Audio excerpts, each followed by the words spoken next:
ஏய் என்னது இது? அசோகா அல்வான்னு ஒண்ணு கேள்விப்பட்டதே இல்லையே நானு. மாமா கொஞ்சோண்டு எடுத்து நாக்குல வச்சு பாரு, சாப்பிட்டு பார்த்துட்டு பேசு. ஏய் சொன்ன மாதிரியே நாக்குல போட்டா கரையுதே. ஆமா இது எப்படி பண்ண? அப்படி கேளு சொல்றேன். இப்போ ஒரு கப் பாசி பருப்பு நல்லா வறுத்து எடுத்து வச்சுக்கடா. இப்போ குக்கர்ல போட்டு 4 கிளாஸ் தண்ணி ஊத்தி 4 விசில் வந்ததுக்கு அப்புறம் இறக்கி எடுத்து வச்சுக்கடா.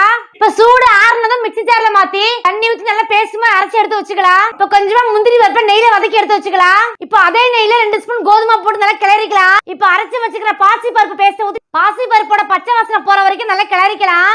இப்போ ஒரு பக்கம் வந்ததுக்கு அப்புறம் பொடி பண்ணி வச்சுக்கிற வெள்ளத்தை சேர்த்துக்கலாம். இப்போ நெய் ஊத்தி கை விடாம கிளறிக்கிட்டே இருக்கணும். இப்போ அல்வா நல்லா பகம் வந்ததுக்கு அப்புறம் கொஞ்சமா ஏலக்காய் பொடி தூவி நல்லா கிளறிக்கலாம். கடைசியா வதக்கி வச்சுக்கிற முந்திரி பருப்பை போட்டு நல்லா கிளறிக்கலாம். இப்போ அல்வாவை இறக்கி வச்சு அழகா டெக்கரேட் பண்ணி கொண்டு வந்துட்டேன். அடுத்த டிஷ் தெரிஞ்சுக்கணும்னா கீழே சப்ஸ்கிரைப் பண்ணி அழுத்தி வச்சிருங்க. அப்பதான் நான் போடுற வீடியோ உங்களுக்கு